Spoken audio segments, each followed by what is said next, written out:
بسم اللہ الرحمن الرحیم۔ السلام علیکم۔ آپ دیکھ رہے ہیں ڈی ڈی پی انالیٹیکا۔ وفاق کے بعد پھر ایک زلزلہ، یعنی بلوچستان میں حکومت کے خلاف no confidence motion. Abdul Quddus Bizenjo جو کہ یہ بھی اسی طرح کے پروسیس کے تحت حکومت میں آئے تھے، آپ کو یاد ہوگا کہ جام کمال اس وقت چیف منسٹر تھے اور بڑے اچھے طریقے سے کام چلا رہے تھے کہ اچانک نو کانفیڈنس موشن کا قصہ چلا، اور جام کمال نے جب دیکھا کہ ان کے پاس میجورٹی نہیں رہی تو انہوں نے استعفیٰ دے دیا اور حکومت سے فارغ ہو گئے۔ اب اتنے عرصے میں کیا ہوا ہے کہ عبدالقدوس بزنجو کو ہٹانے کی کوشش کی جا رہی ہے۔ یار محمد رند جو کہ پی ٹی آئی کے بلوچستان کے پریزیڈنٹ ہیں، وہ اس کو عبدالقدوس رند کو ہٹانا چاہ رہے ہیں، اور انہوں نے دعویٰ کیا کہ ان کے پاس مطلوبہ نمبر موجود ہیں جس سے وہ ان کو نو کانفیڈنس موشن کے ذریعے حکومت سے نکال کے باہر کریں گے۔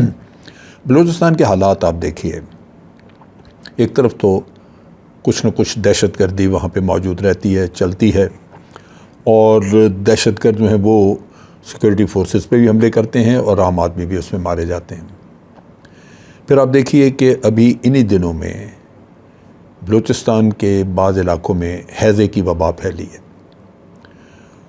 اور اس سے بات ہو رہی ہیں۔ نتیجہ یہ کہ وفاق نے وہاں پہ امدادی سامان بھیجا ہے، افواج پاکستان نے وہاں پہ میڈیکل کیمپ وغیرہ لگائے ہیں تاکہ لوگوں کو بیماری سے نجات دی جا سکے۔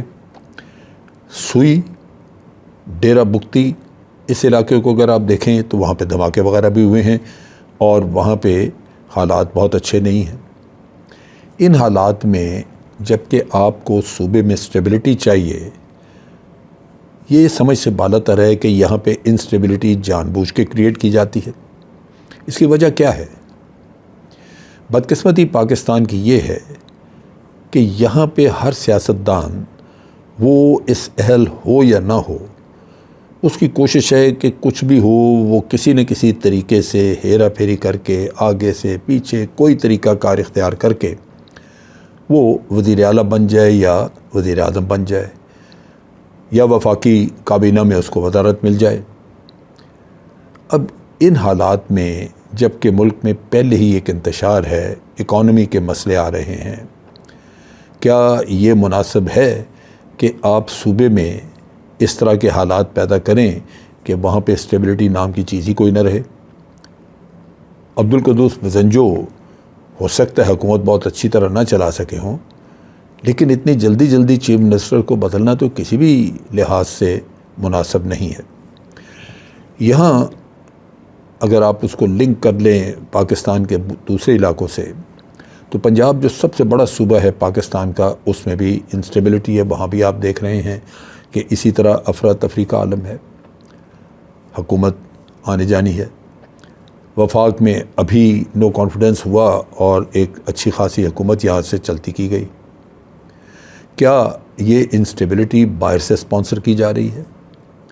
کیا اس کے اعلیٰ کار موجود ہیں؟ جیسے وفاق میں حکومت بدلی گئی، پاکستان کے دوسرے علاقوں میں بھی انسٹیبلٹی کریٹ کرنے کے لیے کیا باہر سے سازشیں کی جا رہی ہیں؟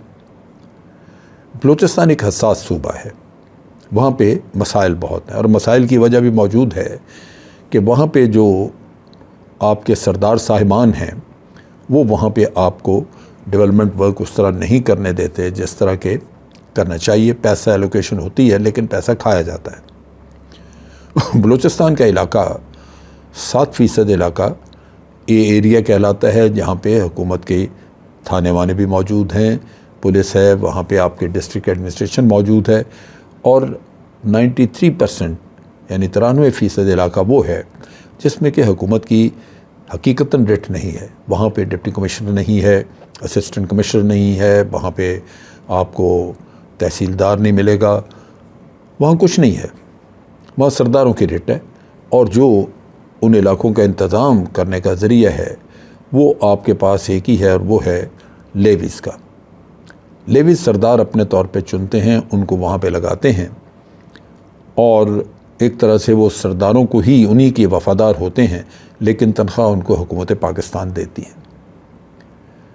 اب یہاں پہ جہاں اتنا بڑا علاقہ وہ پوری طرح مینج نہ کیا جا سکتا ہو، کیونکہ وہ علاقہ بی ایریا کہلاتا ہے، اور وہاں پہ ایک انتظام کے تحت وہاں یہ طے شدہ ہے کہ وہاں پہ آپ اپنے تھانے کچہریاں نہیں رکھ سکتے۔ تو آپ سوچئے کہ اتنے بڑے علاقے میں جب اس طرح کے حالات پیدا ہوتے ہیں کہ ایک حکومت موجود ہے لیکن اس کو اپنے وجود کا پتہ نہیں کہ وہ قائم ہوگی یا نہیں، وہ کس طرح مانیٹر کرے گی وہاں کی تبدیلیوں کو۔ اس کے ساتھ ساتھ آپ دیکھیے کہ وفاق میں کام کیا ہوا ہے۔ مریم نواز وقتاً فوقتاً بلوچستان کے گمشدہ افراد کا نعرہ لگا کے ان کے ساتھ اپنا اتحاد جتایا کرتی تھیں، ایک ان کے آپ کہہ لیجئے کہ ایک سولیڈیرٹی کا اظہار کرتی تھیں۔ اور یہ بھی آپ نے دیکھا ہوگا کہ جو کوئٹہ میں جلسہ انہوں نے کیا، اس میں اسی طرح کسی کا بچہ اٹھا کے تو انہوں نے پبلک میں اس کا بڑا ڈرامہ بنایا اور افواج پاکستان کو وہاں سے تنقید کا نشانہ کیا کہ جناب یہاں پہ گمشدہ افراد ہیں، جیسے گمشدہ افراد جو ہیں وہ پاکستان آرمی نے گمشدہ کی ہیں۔ وہاں پہ بہت سارے گمشدہ وہ بھی ہیں جو سرداروں کی پرائیویٹ جیلوں میں پڑے ہوئے ہیں۔ لیکن یہ تماشا، چونکہ اس وقت آپ کو یہ ضرورت تھی کہ آپ ہر وقت افواج پاکستان کے خلاف عرضہ سرائی کریں، تو آپ نے کی۔ لیکن اب وہ جو کمیشن جو عدالت نے بنایا، کمیشن سپریم کورٹ نے مقرر کیا، جس کے تحت آپ نے گمشدہ افراد کو ڈھونڈنا ہے، ہماری وزارت داخلہ جو کہ ان کے ماتحت ہے رانا ثناء اللہ کے، وہ عدالت میں چلے گئے اس کے خلاف کہ جس کو ختم کیا جائے کمیشن کو۔ اب کمیشن بنا رہتا تاکہ حقائق سامنے آتے، لیکن وہ کمیشن ختم کروا رہے ہیں۔ سو اپنے مقاصد کے حکومت اپنے طور پہ یہ تکلیف ہی نہیں اٹھانا چاہ رہے۔ اب درپردہ بلوچستان میں حکومت بدلنے میں کون لوگ انٹرسٹڈ ہیں؟ جب ہم نے تحقیقات کی، پتہ چلا کہ اس کے پیچھے مولانا فضل الرحمان اور ان کی جماعت ہے۔ مولانا فضل الرحمان اور ان کی جماعت کو کچھ نہ کچھ وہاں پہ پذیرائی حاصل ہے بلوچستان میں، اور وہ اس وقت تلملا رہے ہیں کہ کہیں ہاتھ پڑے اور حکومتوں میں کہیں نہ کہیں ان کو کچھ حصہ ملے۔ آج وہ اس نو کانفیڈنس موشن کے لیے حمایت دے رہے ہیں، اور ان کا مقصد یہ ہے کہ چیف منسٹر بدلے اور پھر حکومت میں ان کو بھی حصہ مل جائے۔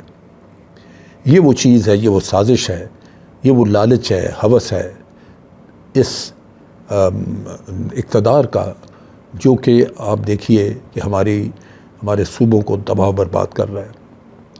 کیسے کوئی کام لگاتار ہو سکتا ہے کسی جگہ پہ جب آپ حکومت کو ٹکنے نہیں دیں گے؟ کرپشن پہلے ہی بلوچستان میں بہت ہے۔ میں وہاں پہ جی او سی رہا ہوں کوئٹہ میں نے بڑا قریب سے دیکھا ہے کہ وہاں کے وزراء لوگ جو آپ کو ڈیولپمنٹ فنڈز ملتے ہیں، ان میں سے اکثر پلفریج ہوتی ہے، اس کو کھا بھی جاتے ہیں۔ تو بلوچستان کے عوام مظلوم ہیں، لیکن بدقسمتی یہ ہے کہ حکومت نے آج دن تک کسی بھی حکومت نے کوئی ایسا فول پروف ارینجمنٹ وہاں مقرر نہیں کیا جس کے ذریعے وہاں پہ ڈیولپمنٹ ہو۔ ہر حکومت جو کہ مرکز میں آتی ہے، وہ ان لوگوں کو جو کہ یہ نواب وغیرہ یہ حکومت میں آ کے بیٹھ جاتے ہیں، ان کو پیسہ کھلا دیتی ہے۔ اگر یہ خوش ہیں تو ان کا معاملہ چلتا رہتا ہے، عوام وہیں کے وہیں رہتے ہیں۔ اس وجہ سے پیسہ دینے کے باوجود وہاں پہ ڈیولپمنٹ نہیں ہوتی۔ یہ انتہائی زیادتی کا مسئلہ ہے۔ آج آپ دیکھ لیجئے کہ گوادر اور خوزدار کا علاقہ، یہ سارا علاقہ پوری دنیا کی نگاہ کا مرکز بنا ہوا ہے۔ اتنا خوبصورت علاقہ ہے، اگر آپ جا کے آگے دیکھیں، ساحل اتنے زبردست ہیں، اتنے خوبصورت ہیں۔ اگر یہ ڈیولپ ہو جائے تو یہ صرف بلوچستان کے لوگوں کو فائدہ نہیں، یہ پاکستان کی شان ہے، یہ پوری دنیا کو نظر آئیں گے۔ لیکن پہلے تو امن امان کی صورتحال، دہشت گردی، اور پھر اس کے ساتھ ساتھ ڈیولپمنٹ کے لیے فنڈ جو ہیں وہ دائیں بائیں کر دیے جاتے ہیں۔ پچھلے دنوں آپ نے دیکھا کہ گوادر میں بہت بڑی ایک احتجاجی ریلی ہوئی، احتجاج کئی دن جاری رہا، اور وہ وجہ یہی تھی کہ ایک منسٹر نے پیسے کھا کے انٹرنیشنل ٹرالرز جو کہ مچھلیاں پکڑتے ہیں میکینیکل طریقوں سے، ان کو اجازت دے دی، اور ہمارے گوادر کے مچھیرے سارے بھوکے مرنے شروع ہو گئے، کیونکہ مچھلی تو وہ پکڑ کے لے جاتے تھے سمندر سے، وہ مشینی طریقے سے جو پکڑی جاتی ہے وہ تو ٹنوں کے حساب سے مچھلی آ جاتی ہے آپ کو تھوڑے وقت میں۔ نتیجہ یہ کہ گوادر کے لوگ بھوکے مرنے شروع، انہوں نے احتجاج شروع کر دیا۔ تو یہ کرپشن ہے جو ان لوگوں کو بیچاروں کا مقدر بدلنے نہیں دیتی۔ میں نہیں سمجھتا کہ اس وقت کوئی جواز تھا کہ یہ نو کانفیڈنس لائی جائے، لیکن بدقسمتی کہ آپ یہاں کے سیاستدان کی روش بدل نہیں سکتے۔ وہ اقتدار کے بھوکے، وہ پیسے کی لالچ، وہ اسی طرح لگے رہیں گے، اور بلوچستان پھر آنے والے دنوں میں اسی طرح انتشار کا شکار رہے گا۔ آج کے لیے اتنا ہی۔ افواج پاکستان زندہ باد، پاکستان پائندہ باد۔